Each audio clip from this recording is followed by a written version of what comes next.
Okay, let's talk about deep questions and why they matter and why you need to be doing them in your relationship. So, questions are so, so important. Think about when you very first started dating. You were like, hey, who's that person? I want to get to know her. She's a cutie, right? So, you ask her out, you go on that first date, and what happens? You ask questions. She asks you questions, you ask her questions, you get to know each other. You feel like you're sharing things with them you've never shared before.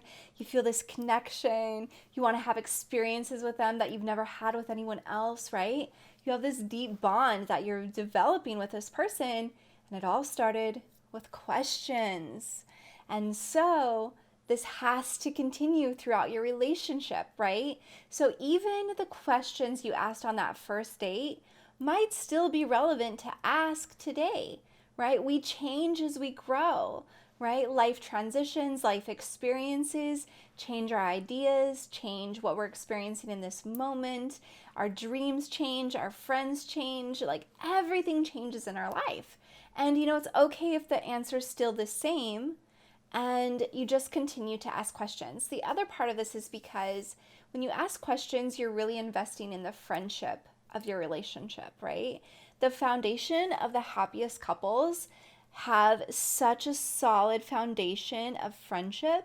They know that they're friends, that they can have these deeper conversations, they can express themselves freely and know that there's space for them to do that, and that they can just be. They can be vulnerable, they can be goofy, they can say things that would be so offensive to somebody else, but they can say them to you because you know them, you get it, right?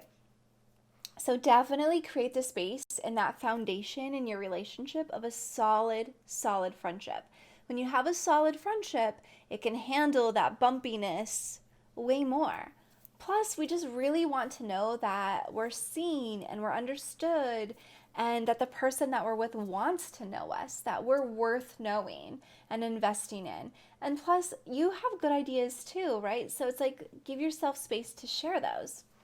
So you'll find that I've attached some questions, like 100 and plus questions that you can ask with your partner. So I'd suggest you just pick one question a day, and for the next 3 months, ask one question a day. If you really want to, if it's a date night, maybe you ask two, right? So just enjoy getting to know each other. Some of the questions may not be relevant to you, so skip those ones if they don't make sense to your relationship. But if they do make sense, and I'm meaning like because some of the questions are about being a parent. So if you're not a parent, maybe you'll skip that relationship or question, or maybe you'll tweak it, adjust it to fit your relationship. So these questions are really designed for you guys to get to know each other, continue to know each other, understand each other's worldviews, and how you're perceiving things and where you're coming from and what your dreams are and what you feel you've accomplished and what you still want to accomplish. How you guys can support each other on your journeys, right? Because not only are you guys a team, but you're still individuals, right? You still have these individual ideas and goals and dreams and all this stuff that you want to achieve. So, how can you come together as a team to achieve team goals, and then how can you support each other on your individual goals, right? So definitely ask questions. I did an interview with Vanessa Van Edwards on my podcast, and she said, and I agree with her, that before you dive into therapy and start doing all these different things, start with asking questions. Questions are really, really important. Ask questions to your partner. Ask them, sit down with them, get to know them, continuously ask them questions throughout your entire relationship.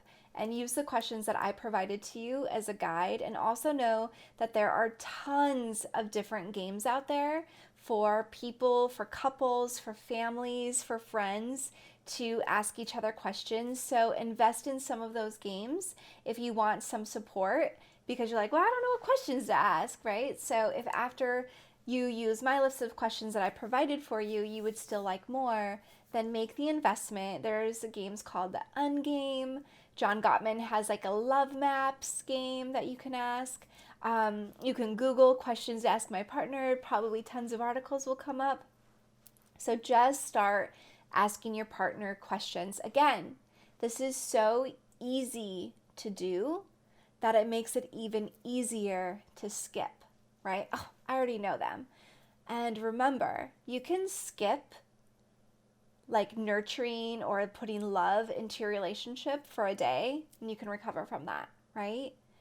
But if you are consistently avoiding or neglecting or skipping days of putting love into your relationship, of making love an action, years of doing that, like 7 years later, your relationship is going to be a disaster. And then by that time, it's really, really, really hard to heal.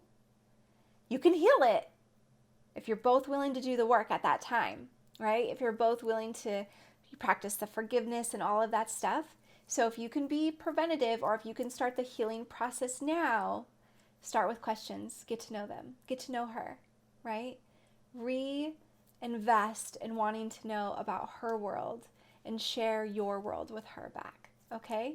So enjoy the questions, have fun with them, and if any of the questions bring up difficult conversations or hard feelings, remember it's okay to take that time out, to bring yourself back down, and to rejoin the conversation when you feel a little bit more steady to have the conversation. Okay? All right. Enjoy your questions.